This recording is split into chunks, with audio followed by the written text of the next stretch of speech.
It's 2:37 in the morning on a Tuesday, and the world has just ended. Not with a bang, or a war, or a natural disaster. No, it ended with 2 blue lines on a plastic stick, 1,500 miles away in a bathroom in Texas, and the news was delivered to Shawn in a text. It felt like a physical blow. I'm pregnant. Call me. The message stunned Shawn. He felt like he somehow had left his body. Shawn, standing on his second-floor balcony in Jacksonville, the warm, sticky air doing nothing to cut through the cold dread that seized his spine. His phone is burning a hole in his hand. Sheila. He repeats the name in his head. Sheila from the tech conference after party. Sheila with the quick laugh and the smart eyes. A fantastic, impulsive, 2-night whirlwind when she was in town. They texted a few times after. A funny meme here. And hope you're good there. But life had gently pulled them back to their own orbits. His in Florida, hers in Texas. And now there would be a permanent, living, breathing tether between those 2 orbits. A baby. His mind is a scrambler, a frantic search for an exit that doesn't exist. The calculations are immediate and brutal. He's 26. His career is just finding its legs. His savings account is a joke. His apartment is a shrine to cheap furniture and takeout containers. He thinks of his friends, their freedom, their weekends, their casual dating, and he feels a cage door slamming shut. And Sheila, what does he even know about her? She's religious. Her family is too. Pro-life, she'd said. Of course, she wants to keep it. She said she's always wanted to be a mother. But this wasn't the plan. This wasn't anyone's plan. This is the justification, the inner monologue of panic. It's a symphony of I can'ts and what ifs. It sounds so rational from the inside. I'm not ready. I can't provide. We don't love each other. This is a foundation of sand. This will ruin both our lives. This will ruin that child's life. The fear isn't just about responsibility. It's about the death of a future he thought was his. It's a selfish, terrified, and utterly human litany of reasons why this problem should just disappear. He plays out the scenarios. Could they make it work? Force a relationship for the sake of a child? The thought feels like a life sentence. He thinks about the other option, the one whispered in the darkest corners of his mind. She wouldn't? But what if maybe she'd consider? And just the fleeting consideration of it sends a fresh wave of shame through him. Because he knows deep down that his scrambling isn't just about fear. It's about self-preservation at its most primal. And it's in this chaos, in this storm of fear and selfishness, that a memory surfaces.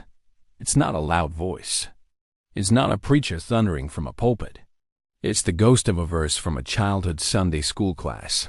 A verse he hasn't actively thought about in over a decade. Psalm 139. The words form in his mind, not as a comfort, but as a disruption. An alternative to his entire frantic thought process. For you created my inmost being. You knit me together in my mother's womb. I praise you because I am fearfully and wonderfully made. The words hit him with the force of a physical truth. This isn't a problem. This isn't a situation. This is a who. A person. A life being knit together, fearfully, wonderfully. Divine craftsmanship in that thought collides with his own narrative of disaster. His mind had reduced the reality to a collection of cells, an inconvenience, a crisis to be managed. This scripture, he frames it as a creation, a masterpiece in its earliest stages. The conflict is immediate and brutal. The part of him that wants to run, to hide, to find an easy way out, wars against this new, ancient perspective. It feels like an impossible weight. How can his fear coexist with God's design? How can his desire for escape be reconciled with the value of what and who is now growing in Sheila's womb? He thinks of another verse, this one from the book of James. Suppose a brother or sister is without clothes and daily food. If one of you says to them, "Go in peace," keep warm and well fed, but does nothing about their physical needs, what good is it? Faith without works is dead. And in this moment, Shawn understands that his faith, what little he's clung to, is about to be tested. It's easy to believe in God when life is comfortable. But what do you believe when your world is turned upside down? Do you believe he is only in the calm, or is he also in the storm? Is his faith just a label, or is it the engine that drives his actions? He looks out at the dark, sleeping houses. Everyone else's world is still intact. His is forever changed. The scrambling doesn't stop, but its focus begins to shift. It's no longer a scramble to escape. It's a scramble to find a footing, to find a shred of the man this scripture is calling him to be. A man of responsibility, a man of courage. Not a man who runs. He picks up his phone. His thumb hovers over Sheila's name. The fear is still there, a cold, hard knot in his stomach. But something else is there too. A tiny, fragile ember of resolve. It's not a feeling of happiness. It's not a sudden, magical readiness. It's a choice. He takes a breath, the deepest he's taken all night. The resolution isn't a tidy, happy ending. It's not a guarantee that he and Sheila will fall in love and live happily ever after. His next move. He taps her name and lifts the phone to his ear. It rings once, twice.